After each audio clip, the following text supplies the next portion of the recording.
நிலநடுக்கத்தை முன்கூட்டியே கண்டறிய புதிய தொழில்நுட்பம் ஒன்றை அறிமுகப்படுத்தியுள்ளது ஜப்பான். இதற்கான அவசியம் என்ன, இது எப்படி செயல்படும் என்பதை டிகோட் பகுதியில் பார்க்கலாம்.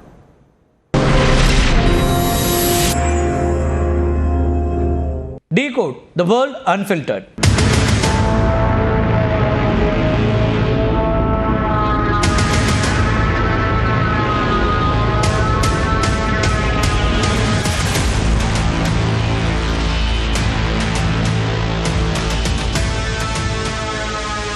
நிலநடுக்கங்களுக்கு பெயர் போன ஜப்பான்ல நிலநடுக்கம் ஏற்படுவதற்கு முன்பே கண்டறியக்கூடிய தொழில்நுட்பம் அறிமுகப்படுத்தப்பட்டிருக்கு. பசிபிக் பிளேட் அப்படின்னு சொல்லப்படக்கூடிய பசிபிக் தட்டு, பிலிப்பைன்ஸ் கடல் தட்டு, பிலிப்பைன் சி பிளேட் அப்படின்னு சொல்லுவோம். அதே போல அமூரியன் தட்டு உள்ளிட்ட பல முக்கிய டெக்டோனிக் தட்டுகளின் சந்திப்பில் அமைந்திருப்பது தான் ஜப்பான் நாடு. இந்த தட்டுகளின் நகர்வுகளும் ஒன்றன் மீது ஒன்று உராய்ந்து கொள்வதும் தான் மிகப்பெரிய அழுத்தத்தை உருவாக்குது. இந்த அழுத்தம் நாளடைவில் நிலநடுக்கமாக வெளிப்படுது. ஜப்பான் அகழி மற்றும் நான்கை பள்ளத்தாக்கு போன்ற முக்கிய துணை மண்டலங்கள் ஜப்பானில் ஏற்படக்கூடிய மிகவும் சக்தி வாய்ந்த மற்றும் நிலநடுக்கங்களுக்கு காரணமாக அமைந்திருக்கின்றன அப்படிங்கிறத பார்க்குறோம். உலகில் மற்ற எந்த நாடும் சந்திக்காத அளவுக்கு நிலநடுக்கத்தால் பல லட்சம் பேரை இழந்திருக்கிறது ஜப்பான். ஜப்பான் நாட்டினுடைய வானிலை ஆய்வாளர்கள் கணித்து அச்சத்தோடு இப்போ காத்திருப்பது எதுக்காகன்னு பார்த்தீங்கன்னா, த நங்காய் ட்ரஃப் மெகா குவேக் அப்படின்னு இந்த மெகா குவேக் இருக்குது. நங்காய் ட்ரஃப் அப்படிங்கிறது ஜப்பானில் தெற்கு கடற்கரையிலிருந்து அமைந்திருக்கக்கூடிய ஒரு ஆழமான கடல் அகழி. இந்த நங்காய் பகுதியில் அடுத்த 30 ஆண்டுகளில் மிகப்பெரிய நிலநடுக்கம் ஏற்படும் அப்படின்னு ஜப்பான் விஞ்ஞானிகள் கணித்திருக்கிறாங்க. இந்த பகுதியில் 100 ஆண்டுகள் இடைவெளியில் சக்தி வாய்ந்த நிலநடுக்கங்கள் ஏற்பட வாய்ப்புள்ளதாகவும் கூறப்படுது. 1400 ஆண்டுகளை கணக்கில் எடுத்துக்கொண்டால் நங்காய் பகுதியில் 13 மிகப்பெரிய பூகம்பங்கள் ஏற்பட்டிருக்கின்றன. கடைசியாக 1944ஆம் ஆண்டு நங்காய் பள்ளத்தாக்கில் நிலநடுக்கம் ஏற்பட்டது. அப்போது ஏற்பட்ட சுனாமியில் 1000க்கும் மேற்பட்டோர் உயிரிழந்திருக்காங்க. இந்த வரலாற்று நிகழ்வுகளை கருத்தில் கொண்டு இது போன்ற பெரிய இயற்கை பேரழிவு ஏற்படும் அப்படின்னு விஞ்ஞான குழுவினரும் ஜப்பானிய அரசாங்கமும் நம்புகின்றன. கடந்த ஜனவரி மாதம் வெளியிடப்பட்ட கணக்கின்படி அடுத்த 30 ஆண்டுகளுக்கு நங்காய் பள்ளத்தாக்கில் ரிக்டர் அளவில் 8 அல்லது அதற்கு மேற்பட்ட அளவிலான நிலநடுக்கம் ஏற்பட 82% வாய்ப்பு இருப்பதாகவும் அங்கே இருக்கக்கூடிய விஞ்ஞானிகள் கணிக்கிறாங்க.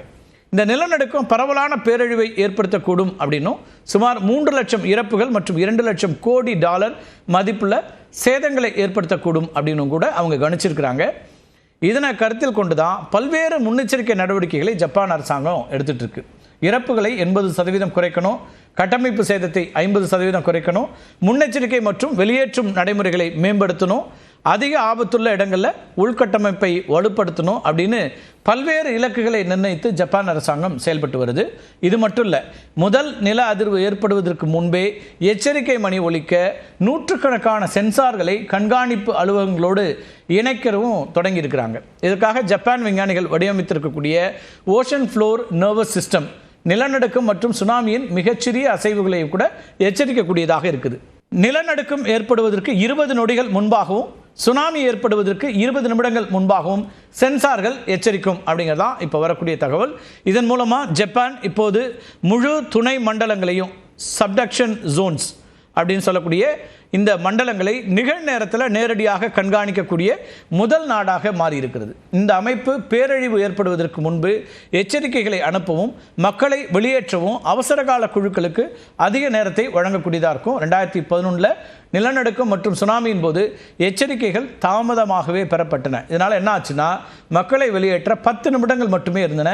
பூமியில் வைக்கப்பட்டிருந்த சென்சார்கள் நிலநடுக்கத்தை கணித்திருந்தன, ஆனால் அதன் தாக்கத்தையும் சுனாமியின் வலிமையையும் கணிக்க தவறிச்சு. இதன் காரணமாகத்தான் ஜப்பான் இப்போ என்ன பண்ணுறாங்கன்னா, நிலநடுக்க எச்சரிக்கையை கடலுக்கு விரிவுபடுத்தியிருக்குது. ஓஷன் ஃப்ளோர் நர்வஸ் சிஸ்டம் அப்படின்னு அழைக்கப்படக்கூடிய நிலநடுக்கங்கள் மற்றும் சுனாமிகளுக்கான கடல் தள கண்காணிப்பு வலையமைப்பு 2011 நிலநடுக்கம் தொடங்கிய பகுதியில் இப்போ இணைக்கப்பட்டிருக்கு. கடலோர அதிர்வு மண்டலத்தை இணைப்பதன் மூலமாக நிலத்தில் அதிர்வுகளை கண்காணிக்க முடியும். இந்த அமைப்பு பகுதிகளாக முடிக்கப்பட்டு வருகிறது. முதல் பகுதி 2017ஆம் ஆண்டு நிறைவடைஞ்சிருக்கு. இந்த ஓஷன் ஃப்ளோர் நர்வஸ் சிஸ்டம் 1,16,000 சதுர மைல் கடல் பரப்பை உள்ளடக்கிய 5700 கிலோமீட்டர் கேபிள்களை கொண்டிருக்கிறது. கடல் தளத்தில் இருக்கக்கூடிய 150 ஆய்வகங்களோட இந்த இணைக்கப்படுவதாகவும் இது அமைஞ்சிருக்கு. நில அதிர்வு அளவீடுகள், முடக்கமானிகள் மற்றும் அழுத்த அளவீடுகள் சுனாமி அலைகளை அளவிடக்கூடியவையாக இருக்கின்றன. 2018ஆம் ஆண்டில் ஜப்பானில் 6 ரிக்டர் அளவில் நிலநடுக்கம் ஏற்பட்டுச்சு. நிலத்தில் இருக்கக்கூடிய நில அதிர்வு அளவீடுகள் அதை கண்டறிவதற்கு 20 வினாடிகளுக்கு முன்பே எஸ்நெட் அளித்த எச்சரிக்கைகள் நகரத்தை அடைந்தன. இந்த நிலநடுக்கம், சுனாமி அப்படின்னு எந்நேரம் அச்சத்தில் இருக்கக்கூடிய ஜப்பான் மக்கள் இனி சிறிதேனும் நிம்மதியாக இருப்பார்கள்.